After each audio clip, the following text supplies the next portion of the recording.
All right. Good morning, everybody. We are back to 613 Dive Lab. I am Diver Dave. And of course, it's Saturday morning. And so I must have coffee. So raise the coffee cups. Happy Saturday morning to everyone. And hope that some of you are actually out there diving somewhere. I know I'm not. Obviously, I'm shooting a podcast. So obviously, from a 613 Dive perspective, I always like to start off to say I am a private PADI MSDT instructor based out of Ottawa, Ontario. And I do most of my diving in the summertime, or at least when the weather permits, out in the St. Lawrence River, which is somewhere between Cornwall and Kingston, Ontario. But the majority of that diving is in the Brockville, Ontario area. We have a really nice, I would say, diving playground out in the St. Lawrence in terms of wrecks, from local shore dives to charter dives. And so it's a real blessing to be able to dive the St. Lawrence River. I feel like it's world-class diving, and it'll certainly get you ready for diving in very, different parts of the world. So shout out to the St. Lawrence River. We have a pretty packed agenda today, and hopefully we can get a few folks on the chat. That'd be great. But if not, it'll always be recorded, and you can sort of watch it after the fact. So what's going on in 613 Dive this week? It was a fairly quiet week from my perspective. I had a pretty cool pro evening at Canada Diving Supply. It was good as they were organizing their season for all of their instructor and courses. So they do a pretty good job of having all of their instructor schedules and their dive master schedules figured out this time of the season, so that by the time the season kicks off, it's sort of all organized. So shout out to Mr. Jeff and everyone else. It was great to sort of catch up with everyone and see everyone getting excited about the new dive season coming. So very cool there, and always great to hang out and talk diving.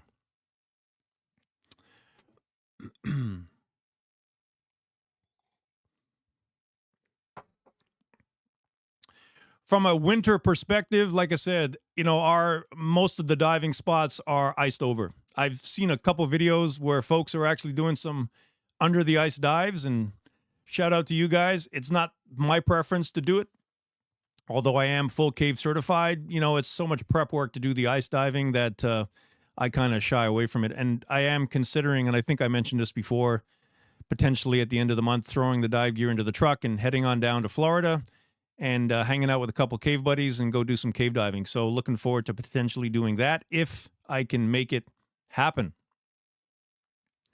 All right, so next up on the list is I had a couple questions offline in terms of folks reaching out on the podcast setup. So I wanted to do a couple of minutes just reviewing exactly how am I making all of the podcast setup work here in the Dive Lab. So I'm going to attempt to patch in my iPhone as a remote cam and see if we can get this working. But overall, I use a main camera, which is a Sony FX30, which is what you're looking at right now. I have a Sony ZV-E10 that sits off to the side, feeding sort of a wide shot with a very wide angle lens. So I have essentially a 2-camera setup. From an audio perspective, of course, I have a Shure MV7 Plus microphone that feeds into a Rodecaster Pro 2, and I'll show you all this in a sec. And then I have everything going through what they call a HDMI switcher, which is an A10 Mini Pro, feeding into a laptop sitting on my left, which is now running OBS sort of broadcast studio software. So if I'm running a live podcast, OBS studio software is sort of handling all of that, and I'll show you that in a sec. If I'm doing not live, if it's just like an edited video, I simply capture the audio on my Rodecaster. I capture the video from the HDMI switcher onto a removable hard drive, and then I take both of those files and put it back onto the edit PC that sits in my office. So let's see if we can actually even get the iPhone patched in. This should be interesting. So I've got that connected. So we should be able to, oh, and there we go. And if I do that, we should be able to get a split screen. So that's pretty cool. All right. So as you can see, this is the MV7 microphone. I'm hoping you guys can pick me up still. This gets fed into the Rodecaster Pro 2 sort of audio mixing board. And this is pretty much the de facto standard for any podcast these days. All of that audio for the live podcast then gets piped back into the OBS Studio software, which is sitting and running on this Lenovo laptop. And from there, that pretty much handles all of the sound. And then from a video perspective, you can see that we have a Sony FX30 camera, which is the main camera. And then up top, we have a Sony ZV-E10 feeding sort of secondary shots, which both of those streams go right into a ATEM Mini Pro. And from there, I can literally switch out the camera shots. So for instance, right now, number 3 is actually the iPhone. Number 2 is the Sony ZV-E10. And then number 1 is the Sony FX30 main cam. So that pretty much sort of runs through the audio and the video. And then for lighting, I actually decided to go with these Elgato lights because they're all wirelessly controlled. So I have a main light off to my right. I have a fill light. I have a background light that is actually shining light just on the sign and the dive gear behind me. And then it's always important to have a little bit of a hair light behind the subject to sort of give it that sort of edge lighting on the main camera. And then the cool part of the Elgato lighting is you can actually control all of your main lights through a Stream Deck. And then I can literally turn them on and off. So if I turn that off, you can see I'm turning off my main light. And I can also do that across all of the lights. And I can also adjust all of the power settings, the adjustment on the exposure. So it makes it very easy to fine tune and get everything in. So that is pretty much just a run through of the setup. And I guess if we switch to a wide angle shot, that would give you a little bit better view. But overall, that's sort of a, I wouldn't say simple podcast setup, but that's a very sort of basic podcast setup. So I hope that answers the question. And again, if you have any questions in terms of offline, I'm happy to help.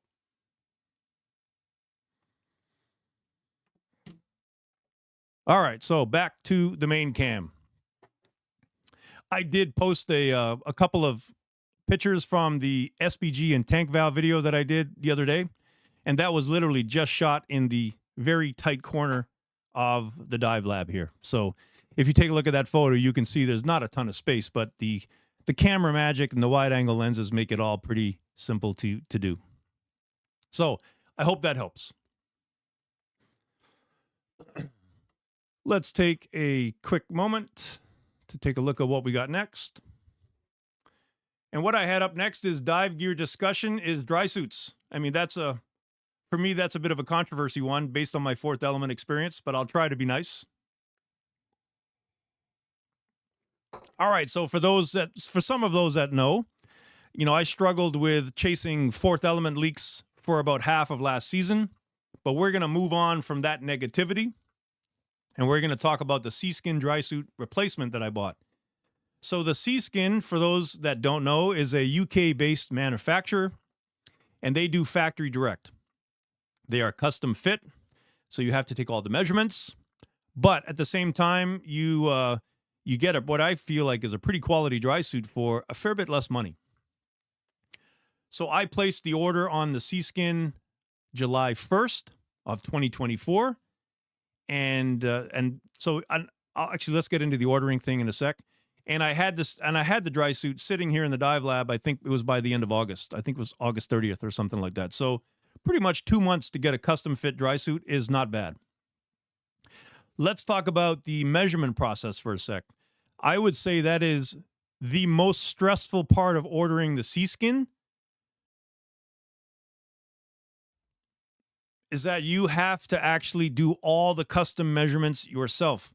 Now, they do a really good job of explaining through video online of how to do all the measurements. But at the end of the day, it's still a bit stressful thinking, man, if I mess up one of those measurements, I'm now going to have a dry suit that didn't fit very well. So the recommendation is, like everything else, right, is to measure twice and cut once. So what I did over the course of a week before I made the order was I think I did a series of measurements 3 times, and then I averaged out the measurements. Overall, the fit for the most part was really, really good. It might be a little bit too baggy in the stomach area because I might have overestimated the waist size because I was a little concerned about that. But overall, I have no complaints about the fit of the Seaskin. It's actually really, really, really good. Quality of the Seaskin is, I think, really nice. The material itself, the Trilam, was, I feel like, a little thicker than the Fourth Element Trilam material. So while it's not too thick to make it feel like it's too stiff, it just feels much more durable than the Fourth Element. I ordered everything in terms of upgrades. If it was like, the carbon or the Kevlar sort of protective areas on the bum and the shoulders where the harness straps go, the thicker knee pads, the larger Explorer pockets, the P-valve, I had the Scuba drive glove system, anything that was an upgrade, I just went for it. I was like, you know what, let's just go for it all and see how this works. And so cost-wise, I ended up coming out at $25.89, so $2,589 Canadian after everything's said and done. And then I got hit with the surprise import fee at the front door here with the credit card to say it was another $250 of broker charges. So if you do the entire sum up for me, considering that I bought the P-valve, all the stuff that comes with that, the Scuba dry glove system, so that was probably another $300.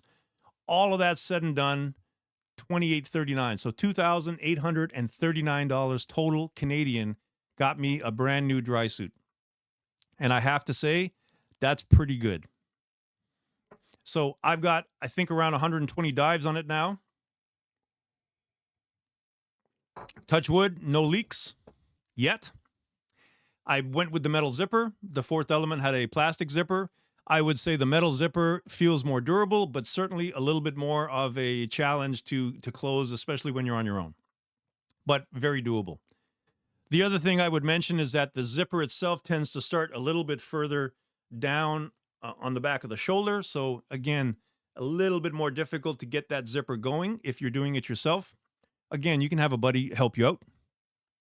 Or what I do is I kind of just leave the zipper a little bit closed to the point where it's a little bit more easier to pull on or to get it going if I'm on my own. So overall thoughts on the Seaskin is I would for sure buy another one. And in fact, I probably will do that as a secondary backup dry suit. So no issues at all so far, touch wood, with the Seaskin dry suit. And let's be honest, at $2,800, that's almost half the cost of what we would pay these days for a custom Fourth Element or something of the same equivalent. So definitely, I feel like it's worth it.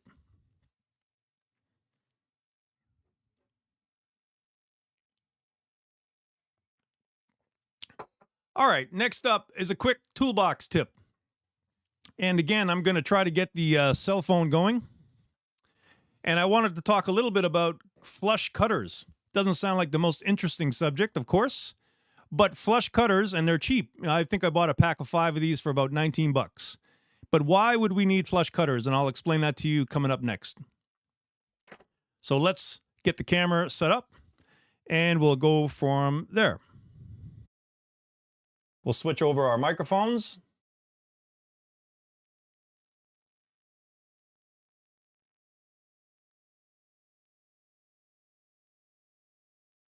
All right, we'll get this working.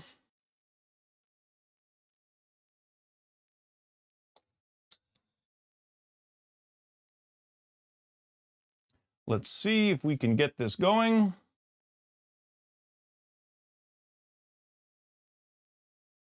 Actually, I want to. There we go. That's better. All right.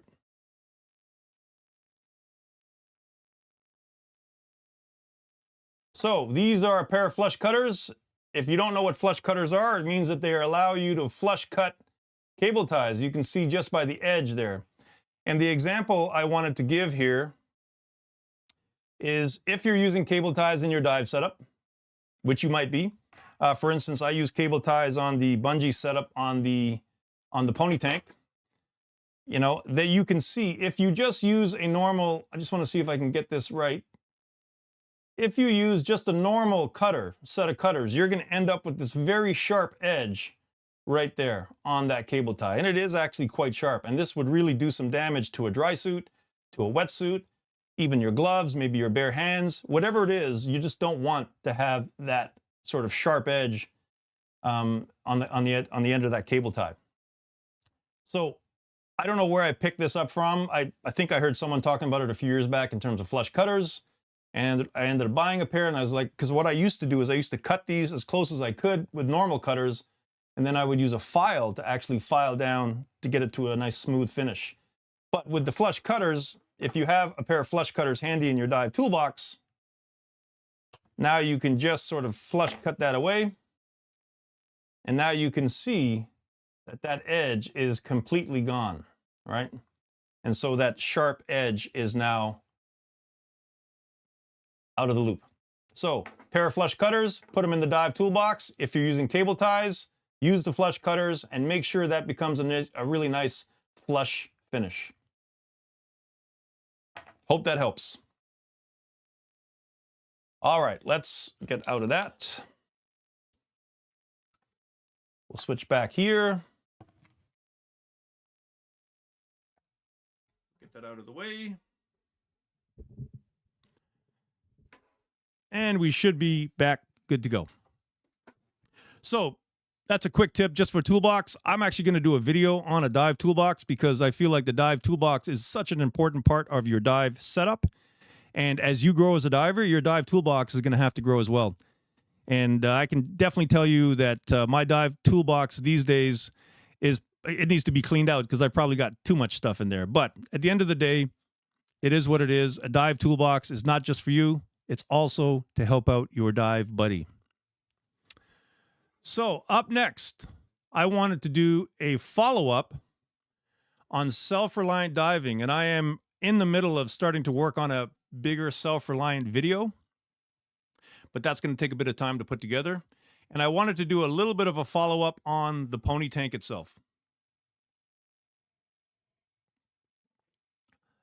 And I wanted to just go over a few tips of the pony tank. So number one is, if and when you're certified and you're ready to dive with a pony tank, the number one rule of the pony tank is it is not a dive extender. You do not use the pony tank at any point to say, let me get a bit more time on this dive. It is not gas to be used to make the dive longer. It is literally there for an emergency for you or your buddy. That's it. You always have to treat it like that. So based on that rule, you should never start a dive with a pony tank that's not full. Your pony tank should always be full. That way, you know, if you need it, you don't even have to worry. You know you've got the extra gas with you and not worrying about if it's full or not. So please make sure that you follow that rule. It doesn't extend the dive. It's there for emergencies only, and it should always be full.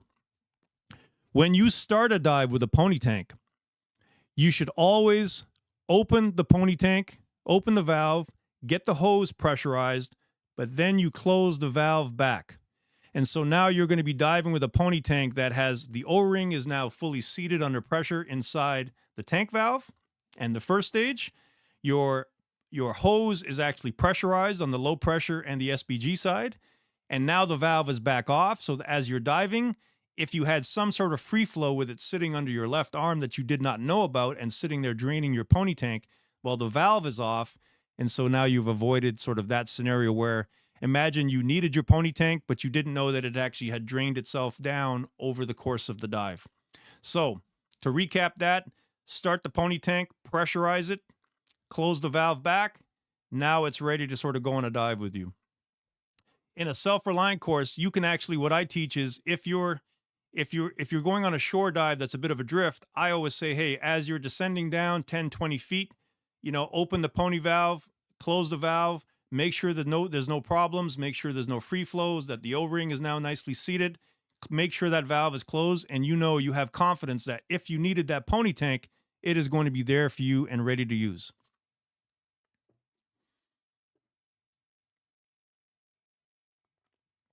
And then the next part, which is the biggest challenge with pony tanks, is actually getting used to diving with it. There's a lot of folks in the beginning go, Dave, this thing just feels, it just puts me off balance. I feel like I want to go to my left all the time. This is just a matter of practice.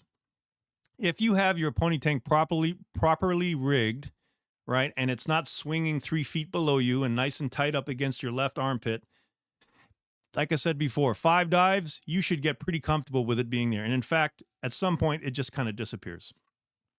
But that doesn't mean that you shouldn't practice with it. And so getting comfortable with it just doesn't mean taking it with you to dive. It also means, are you comfortable enough to deploy it in an emergency situation? So go to the practice spot and practice taking it on and off your dive kit. Put it on the platform, put it back on your dive kit, put it back on your dive kit, and then deploy the reg and then switch over to the reg. All right. And then you want to basically unclip the bottom and then store the hose, the reg hose back, and get it back to normal and put it back. Now with your buddy, practice swapping it back and forth, because maybe your buddy needs it. And in the event of an emergency, well, the stress levels are going to be up.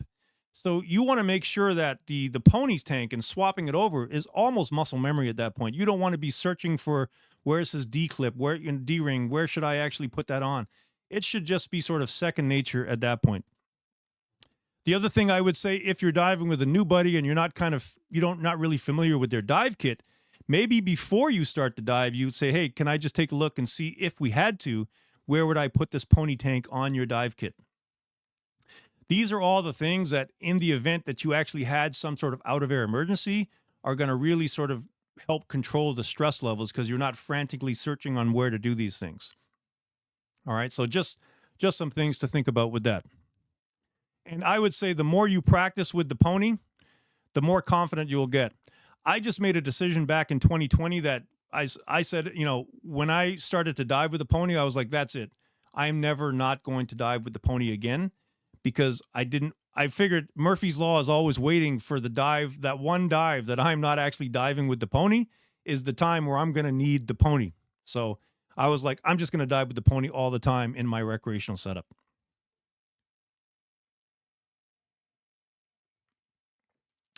And then in order to build confidence with the pony, it's not just being able to use it, deploy it, swap it, deploy the reg. Now you have to figure out, hey, how do I know that the pony even has enough gas? And this is why in the Self-Reliant course, I always teach a 40 cubic foot pony should be the minimum. You might even need an 80 cubic foot stage, but for the most part, a 40 cubic foot pony tank in the recreational diving should be all that you need. And I'm going to go over a little bit of math. But once I got to the point that I was very comfortable with the pony tank, then I said, hey, how do I test this in a way to make sure I have some confidence that I could actually exit my dive safely? And we have a great local shore dive here called the Gaskin. It's a nice wreck at 60 feet, 65 feet. And we also do a ton of charter dives to it. And so there was one time I was with a buddy. We were doing a charter dive charter dive on the wreck. And I had asked him, I said, hey, at the end of this dive, would you mind, before we start to ascend, I'd like to switch over to the pony tank, and then I would like to do my safe ascent plus the safety stop, and just to sort of gain some confidence in terms of, does the pony tank have enough air for me to do all of that safely? And so I did that a couple times. And of course, I think I ended up ending or finishing that dive with 600 PSI used in the pony tank. So I had like 2,400 PSI left. So that gave me some confidence that at 60 feet, the pony tank, a 40 cubic foot pony tank, under normal conditions, has more than enough air for me to do a safe ascent. But I wanted to go over the math real quick. And the gas math and the planning is something that we also cover at depth in the Self-Reliant course. But let's take a quick look. I'll switch over here in a sec.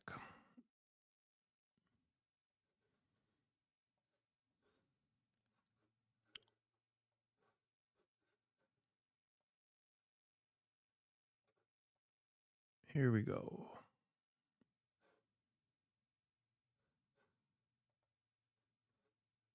One sec while I get this up on screen.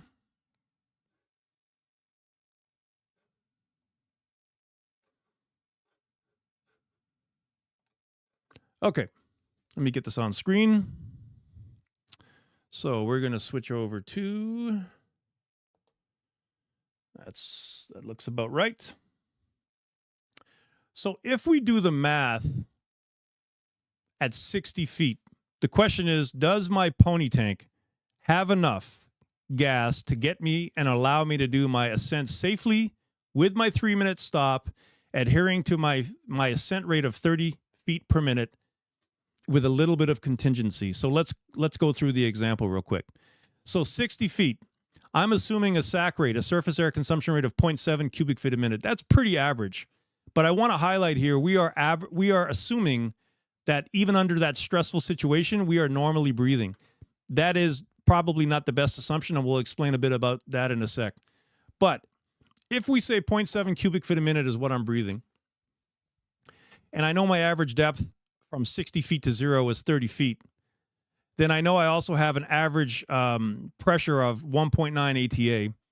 And if I take 8 minutes, so what I'm assuming here is 60 feet, I know I need to take at least 2 minutes to have a safe ascent, which is basically 30 feet a minute. And then I'm going to do 3-minute safety stop, so there's 5 minutes. And then I'm adding in about 3 minutes of contingency. So I have 8 minutes total. All of that to say is, in this scenario, if I'm normally breathing, I'm going to consume about 11 cubic feet or about 800 PSI out of that 40 cubic foot pony tank. So if I'm normally breathing and I've been able to keep my stress levels at bay, my pony tank has, at 40 cubic feet, has way more gas. I'm good. Like, the pony tank is going to give me, a 40 cubic foot pony tank in this scenario is going to give me more than enough air to sort of safely ascend, finish my safety stop, and exit that dive. But we could also make the argument, what if I was in more of a stressed situation?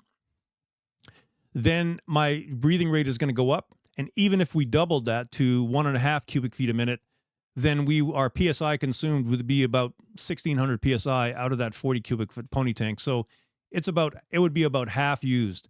So even if I'm breathing double my normal rate because I'm a little stressed out, my 40 cubic foot pony tank at 60 feet to safely ascend with a safety stop and some contingency would be more than enough to sort of get me out of that safely. I'll stop there for a second.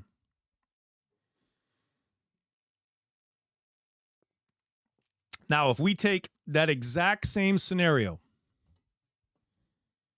all right, and we say I'm at 100 feet, and all of a sudden I have some sort of backgas problem, free flow, tank valve, whatever it is, and I know I have to switch onto my pony tank from 100 feet.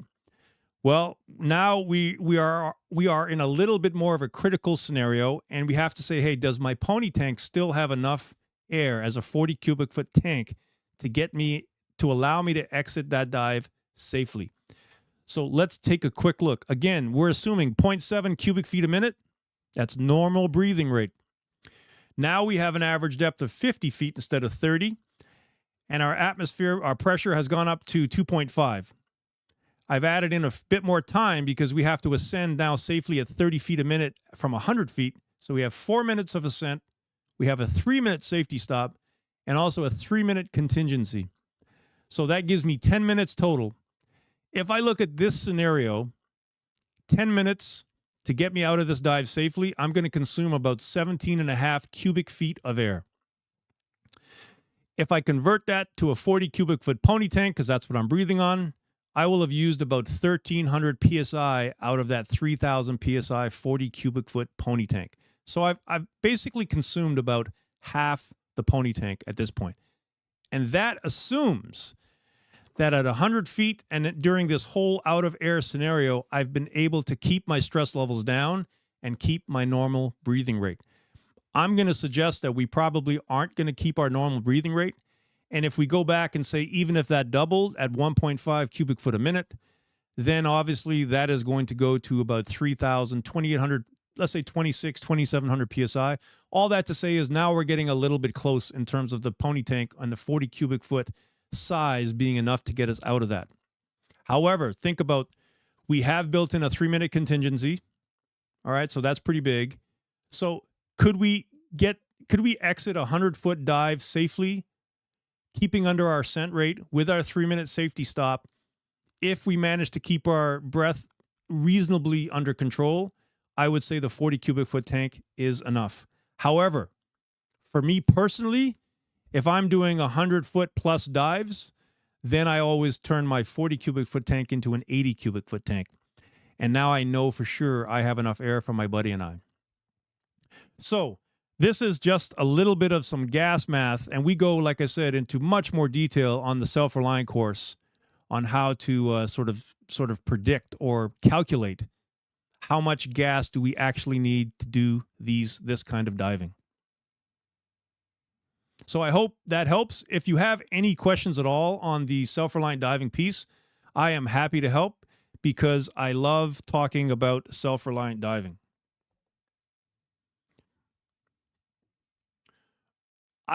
When I first did my Self-Reliant course, I finally realized, I was like, wow, this is now no longer a guessing game. I can actually calculate how much gas under a normal diving condition that I can consume and plan for.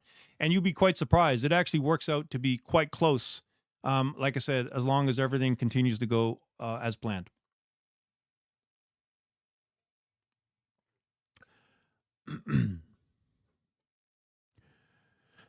So what do we have coming up next? Well, we've got, like I said, I'm working on a fairly big Self-Reliant video. So that one's going to take a bit of time. I would imagine there's going to be a few hours of edits going on there. I've got a gas blending course, which I think I mentioned last week or earlier this week. Gas blending course happening tomorrow so that I can learn to do some nitrox gas blending for my own deco gases and nitrox mixes. And that's going on at Canada Diving Supply. So yes, looking forward to that. And shout out to Mr. Jeff, because we'll be doing that with Jeff. And like I said, still learning the podcast stuff, especially the live stuff. Like I mentioned before, the live stuff is a whole different beast in terms of being able to be comfortable in front of the camera and not knowing that you don't have the luxury of hiding behind the edit tools. So, but it's great experience. I always like to say, if it makes you nervous, you should do it more, because that way, you'll get better at it. So all that to say, thanks for tuning in.